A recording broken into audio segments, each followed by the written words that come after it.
कधीकधी प्रेम प्रेम नसतंच. ते एक हट्ट असतं, एक वेड असतं. आणि जेव्हा हे वेड मर्यादा ओलांडतं तेव्हा कुणाचं तरी आयुष्य संपतं. आज कोणीतरी ठरवलं आहे, मला तो हवा आहे आणि त्यासाठी मी काहीही करेल. नमस्कार मित्रांनो. प्रेम सुंदर असतं असं आपण सगळे म्हणतो, पण जेव्हा प्रेमाचं रूप बदलतं तेव्हा तेच प्रेम धोकादायक बनतं. स्वागत आहे दिलकशीच्या त्या भागात जिथे भावना नाही तर हट्ट, अहंकार आणि वेडेपणाची सुरुवात होत आहे. काय मग सुरुवात करायचं का आजच्या दिलकशी भाग 79ला? हा काय तमाशा लावला आहे आणि हेच बघण्यासाठी तू आम्हाला तिथे घेऊन गेली होतीस का? पार्टी संपली होती. पार्टीत कनकने स्वतःची ओळख कनक किल्लेदार म्हणून केली होती. त्याच पार्टीत शालिनी स्टेजच्या खाली तिच्या पॅरेंट्ससोबत उभं राहून ते सर्व बघण्याशिवाय दुसरं काहीही करू शकत नव्हती. तिच्या पॅरेंट्सला तर ध्रुवच्या लग्नाबद्दल काही माहीत नव्हते. त्यांना तेवढेच माहिती होते जेवढे त्यांना शालिनीने सांगितले होते. शालू बेटा, तू तर म्हणाली होतीस की तुम्ही दोघेही रिलेशनशिपमध्ये आहात आणि लवकरच लग्न करणार आहात म्हणून. मग हे अचानक असं? तिच्या आईला सुद्धा तोच प्रश्न पडला होता. नाही मॉम, जे दिसतं ते सगळं खरं नसतं. मी आणि ध्रुव आम्ही दोघेही रिलेशनशिपमध्ये आहोत.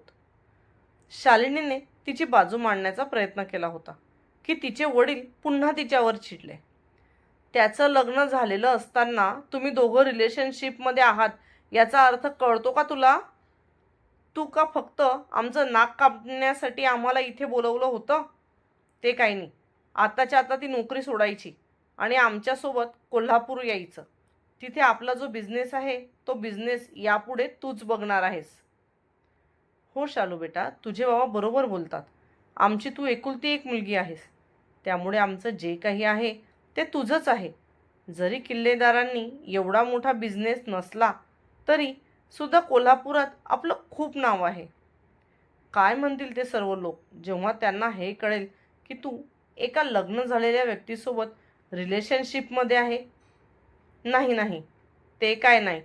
तू आमच्यासोबत कोल्हापूरला येते आहेस. तिच्या आईने सुद्धा तिच्या वडिलांची री ओढली.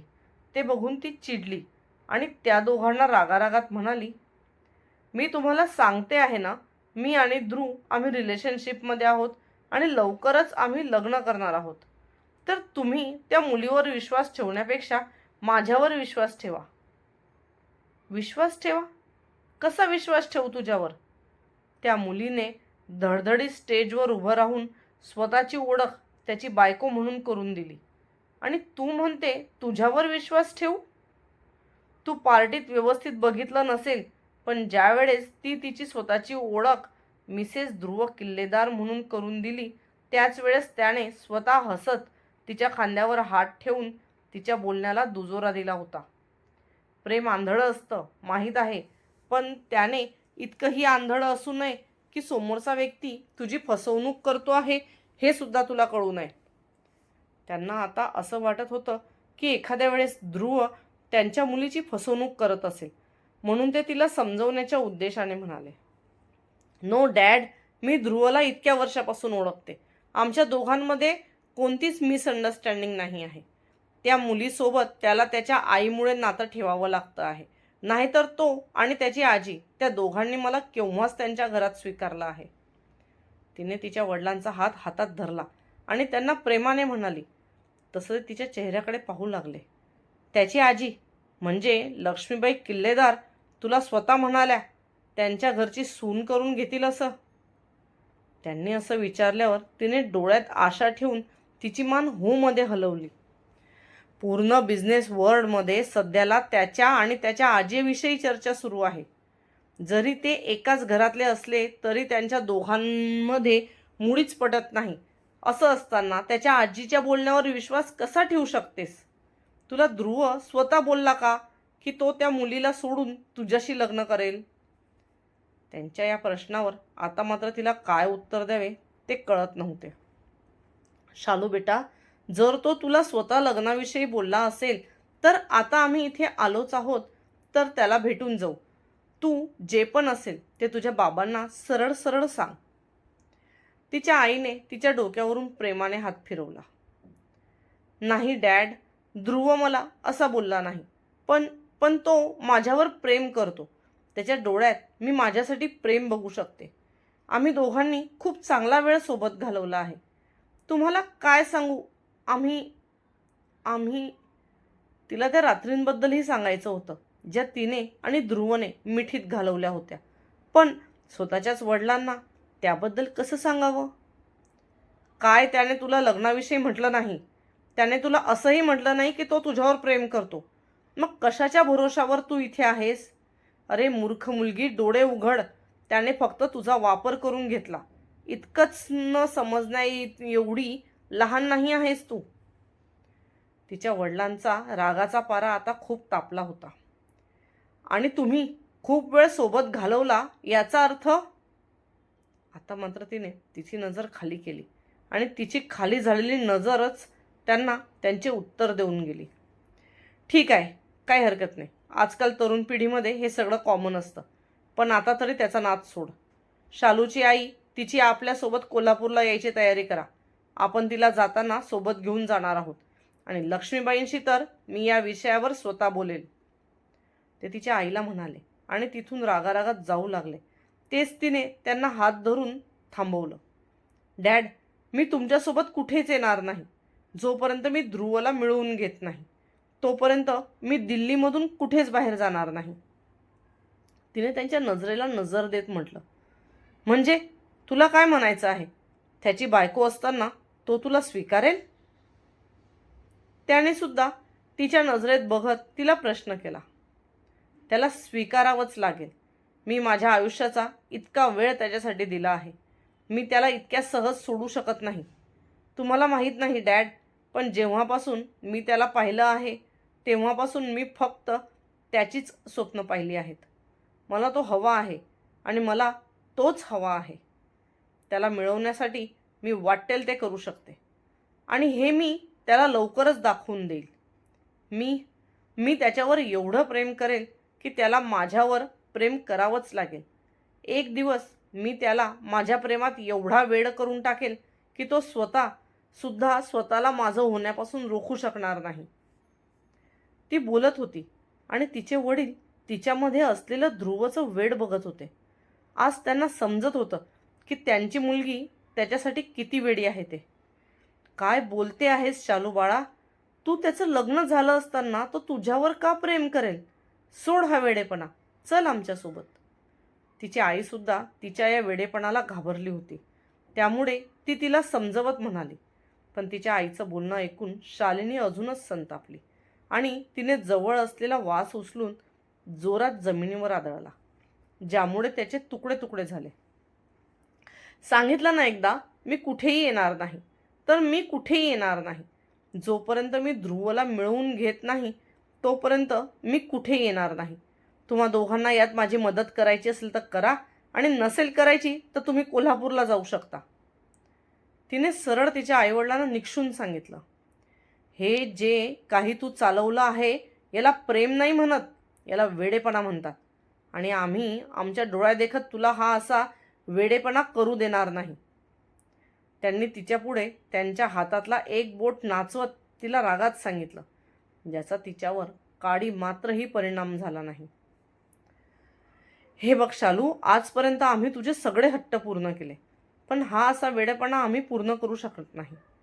तूच विचार कर, ती त्याची लग्नाची बायको असताना आम्ही कोणत्या तोंडाने त्याला जाऊन सांगणार की त्याने तिला सोडून द्यावं आणि तुझ्याशी लग्न करावं? तिची आईसुद्धा तिला समजावत होती, पण तिच्यावर मात्र कशाचाच परिणाम होत नव्हता. तिला दिसत होता डोळ्यांना तो फक्त ध्रुव. हे बघा, मी तुम्हा दोघांना आधीच सांगितलंय, विनाकारण माझं डोकं फिरवू नका. जर तुम्हाला माझी मदत करायची असेल तर तुम्ही इथे थांबा, नाहीतर मी माझं बघेल काय करायचं ते. ती त्या दोघांवर वैतागली. माझं बघेल म्हणजे काय करणार आहेस तू? तू हे विसरते आहेस का की ते किल्लेदार आहे? त्यांच्या विरुद्ध काही करायचं म्हटलं तर ते त्या व्यक्तीला पूर्ण निस्तनाबूत करून सोडतात. आपलं जरी कोल्हापुरात नाव असलं तरी त्यांचं नाव पूर्ण जगात आहे. तिचे वडील सुद्धा तिला समजावून समजावून थकले होते. ते किल्लेदार असले म्हणून काय झालं, मी सुद्धा शालिनी आहे. मी सुद्धा त्याला माझ्या पायात बसवूनच राहील. तिने ॲटिट्यूडमध्ये तिच्या केसांना झटका देत म्हटलं. तसे तिचे वडिलांनी मान खाली घालत नकारात हलवली. शालिनी, मी तुला अजूनही सांगतो, आमच्यासोबत कोल्हापूरला ये. हा वेडेपणा सोड. तू म्हणशील त्या मुलाशी मी तुझं तिथे लग्न लावून देईल. हो शालू, असा दुसऱ्याचा संसार उद्ध्वस्त करून आपला मांडता येत नाही बाळा. आणि जर त्याला खरंच तू आवडत असती तर त्याने तुला कधीतरी तसं सांगितलं असतं. पण त्याने तसं सांगितलं नाही ना. मग तू कशाच्या जोरावर म्हणते आहेस की तो तुझ्यावर प्रेम करेल आणि तुझ्याशी लग्न करेल? तिच्या आईवडिलांचे बोलणे ऐकून ती ओठाच्या कोपऱ्यात तिरकस हसली आणि त्यांना म्हणाली, जोपर्यंत त्याच्याजवळ ऑप्शन आहे तोपर्यंत तो माझ्याकडे बघणार नाही. पण जेव्हा त्याच्याजवळ तो ऑप्शन नसेल तेव्हा मात्र त्याला फिरून माझ्याजवळच यावं लागेल. म्हणजे म्हणजे काय करणार आहेस तू? मी मी असं काही करणार आहे ज्यामुळे त्याची ती प्रिय बायको हे जग कायमचं सोडून जाईल.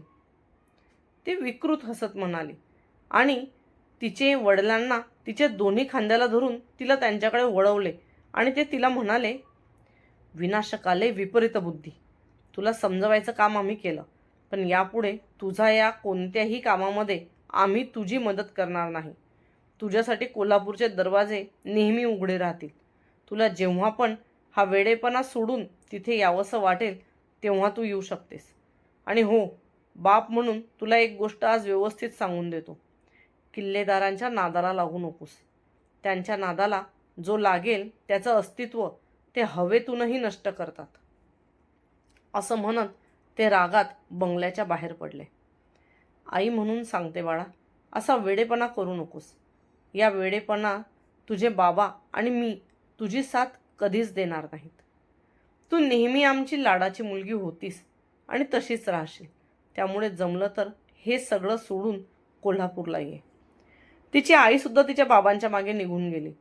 तसं तिने त्या दोघांना जाताना बघून तिचं तोंड वाकडं केलं आणि त्यांची गोष्ट इग्नोर करत शॉवर घ्यायला गेली. प्रेम आणि वेड यातली सीमा खूप बारीक असते आणि शालिनी ती आता ती सीमा ओलांडते आहे का? ध्रुव खरंच सुरक्षित आहे का? कनकवर कोणतं संकट येणार आहे? आणि शालिनीचं हे वेड तिला कुठे घेऊन जाणार आहे? जर तुम्हाला हा भाग अंगावर काटा आणणारा वाटला असेल तर लाईक करा. कमेंटमध्ये सांगा, तुमच्यामध्ये प्रेम आहे की वेड? आणि पुढे काय होणार हे जाणून घ्यायचं असेल तर सबस्क्राईब करायला विसरू नका. कारण पुढचा भाग फक्त स्टोरी नाही तर एक मोठं वळण असणार आहे. भेटूया पुढच्या भागात. तोपर्यंत धन्यवाद.